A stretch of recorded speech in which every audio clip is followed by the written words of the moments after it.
Hello everybody, my name is the Deuteron Doctor, and today we're going to be talking about how to play the N-Zap 85. The N-Zap 85 is a middleweight weapon in the shooter category in Splatoon 3. It features the fact that you can finally shoot straight for once, with the exception of if you jump, like most weapons.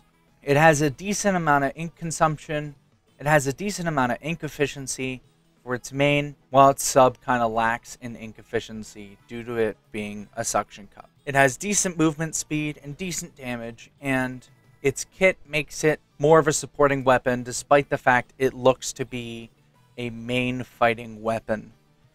A kind of weapon that should be in the front. Anyways, the kit for the N-Zap 85 is the suction bomb and the tacticooler. The suction bomb is useful around corners and other choke points, which, now that I think about it, isn't really that useful in Splatoon 3, considering most of the maps in Splatoon 3 are quite wide and don't really have any corners to put bombs on.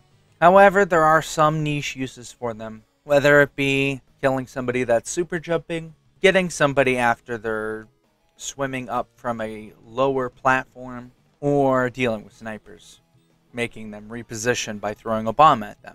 Other than that, there is not really many uses for the suction bomb that I can think of other than those, and I'm pretty sure I've already explained how to use this bomb in pretty much every situation. So the next thing is the tacticooler.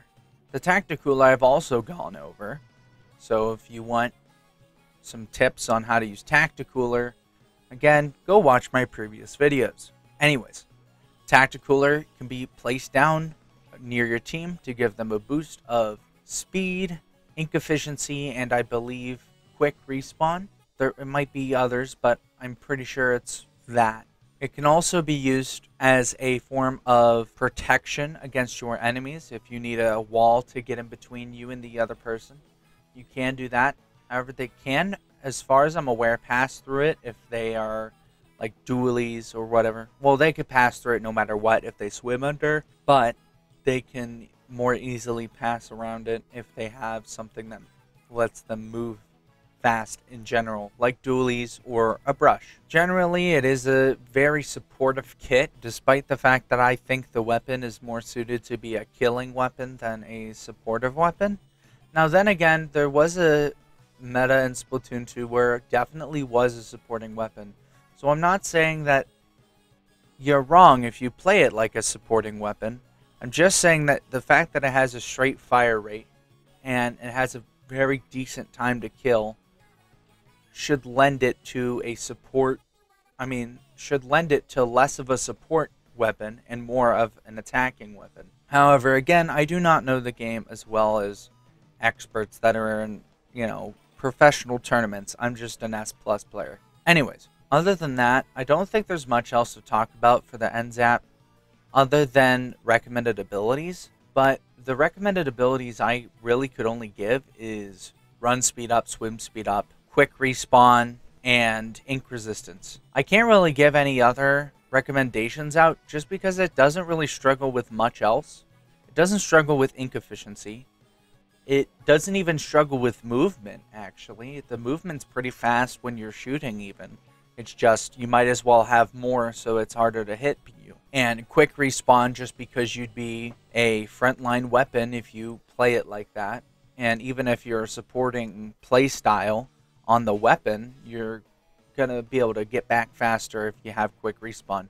Not only that, it's also going to counter all of the people that carry Respawn Punisher in their kit. So ink resistance is also kind of just because it paints well, but in most scenarios that I've found myself in, I don't paint nearly as well as the enemy, so ink resistance might help you there. Anyways, I'm just going to let you know, I don't try to offend anybody in these videos or make it seem like I know more than I actually do.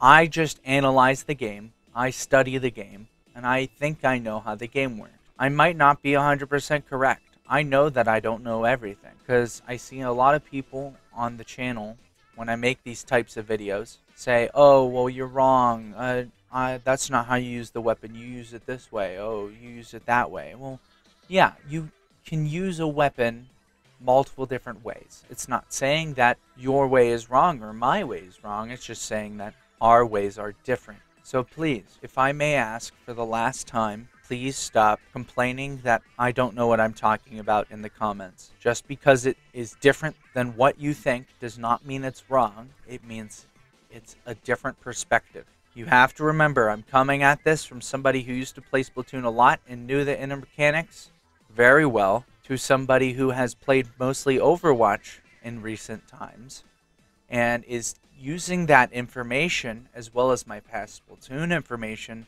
to change my perspective and see in which way that a weapon could work. Anyways, my name is the Deuteron Doctor, and I will see you later. Bye!